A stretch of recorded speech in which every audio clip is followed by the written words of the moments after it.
Hi every one, welcome to good review channel. நாம் இன்னைக்கு miss you படத்தோட review தான் பார்க்க போகிறோம். இந்த படத்தோட கதை என்னன்னா, படத்தோட ஸ்டார்டிங்லேயே ஹீரோவை ஒரு அரசியல்வாதி தன்னோட அடியாட்களை வச்சு கார் ஆக்சிடென்ட் பண்ணியிருந்தாரு. இந்த விபத்துனால சித்தார்த் நிறைய விஷயங்களை மறந்துருந்தாரு. இதுக்கப்புறம் சித்தார்த் புது லைஃபை ஸ்டார்ட் பண்ணுறாரு. ஒரு நாள் ரயில்வே ஸ்டேஷனில் வச்சு கருணாகரனை மீட் பண்ணுறாரு. ரெண்டு பேருமே பேசி நல்ல ஃப்ரெண்டாக மாறிடுதாங்க. கருணாகரன் சித்தார்த்த பெங்களூருக்கு தன்னோட வீட்டுக்கு கூட்டு போறாரு. பெங்களூர்ல சித்தார்த் ஹீரோனிய பாக்குறாரு.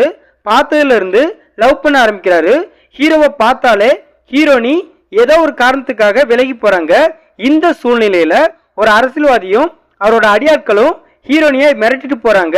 இதுக்கப்புறம் ஹீரோவுக்கு தன்னோட பழைய நினைவுகள் ஞாபகத்துக்கு வந்துச்சா இல்லையா?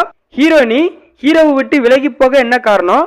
கடைசியா ஹீரோவும் ஹீரோனியும் ஒன்று சேர்ந்தாங்களா இல்லையா? இதுதான் இந்த படத்தோட கதை. இந்த படத்தோட பிளஸ், படத்தோட இன்டர்வல் சீன் வர ஹீரோனி யாரு, ஹீரோவுக்கும் ஹீரோனிக்கும் என்ன சம்பந்தம் அப்படிங்கிறத சின்ன ட்விஸ்ட் மாதிரி கொண்டு போயிருக்காங்க. அது படத்துல ஓகேவா இருக்கு. படத்தோட ஹீரோ சித்தார்த் ஒரு நீட்டான பெர்ஃபார்மன்ஸ் வெளிப்படுத்திருக்காரு.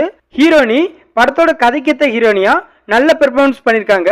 மற்றபடி படத்தில் நடிச்ச எல்லாருமே ஓகேவா நடிச்சிருக்காங்க. படத்தோட சினிமாட்டோகிராஃபி படத்துக்கு ஏற்ற மாதிரி கலர்ஃபுல்லா இருக்கு. இந்த படத்தோட மைனஸ், படத்தோட கதை சுத்தமா சரியில்லை. அதை ஸ்கிரீன் பிளேல பிரசன்ட் பண்ண விதமும் மோசமா இருக்கு. படத்துல லாஜிக் அப்படிங்கிறது இல்லவே இல்லை. அதுல குறிப்பிட்டு சொன்னா, ரயில்வே ஸ்டேஷன்ல கருணாகரன் தன்னோட லவ் ஃபெயிலியர் நினைச்சு வருத்தப்பட்டுட்டு இருப்பாரு. அந்த நேரம் சித்தார்த் அவரோட ஃபீலிங்கை புரிஞ்சுக்கிட்டு நல்லா பேசுவாரு. இதனால ரெண்டு பேரும் ஃப்ரெண்ட் ஆகிருவாங்க. ஃப்ரெண்ட் ஆனது மட்டும் இல்லாம கருணாகரன் பெங்களூர்ல இருக்க தன்னோட வீட்டுக்கு சித்தார்த்தை கூட்டு போவாரு. இதெல்லாம் என்ன லாஜிக்னே தெரியல. இப்போ உள்ள காலத்துல சொந்தக்காரங்க வந்தாலே ஏன்டா இவங்கெல்லாம் வந்தாங்க அப்படின்னு தான் தோணும். பட் இவங்க 10 நிமிஷத்துல பிடிச்சு போய் வீட்டுக்கே கூட்டு போறாங்க. இதெல்லாம் சுத்தமா நம்புறபடி இல்ல. படத்தோட ஸ்டார்டிங் சீன் பார்க்கும்போது இது ஒரு ஆக்ஷன் படம் அப்படின்னு தான் தோணுச்சு.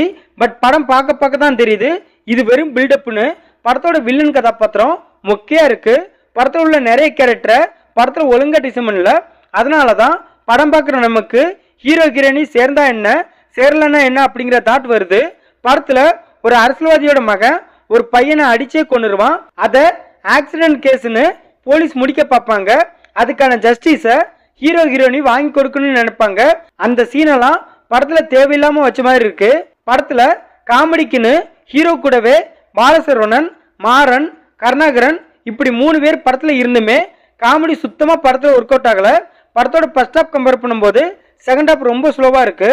அதுலயும் ஒரு சில சீன் நம்மளோட பொறுமையை ரொம்பவே சோதிக்குது. படத்துல ஜிப்ரானோட பின்னணியும் சரியில்லை. படத்துல உள்ள ஒரு பாட்டு கூட உருப்படியாவும் இல்லை. இந்த படத்தை ராஜசேகர் டைரக்ட் பண்ணிருக்காரு. இந்த படத்துல சித்தார்த், ஆசியா, பாலசரவணன், கருணாகரன் இன்னும் பலர் இந்த படத்துல நடிச்சிருக்காங்க.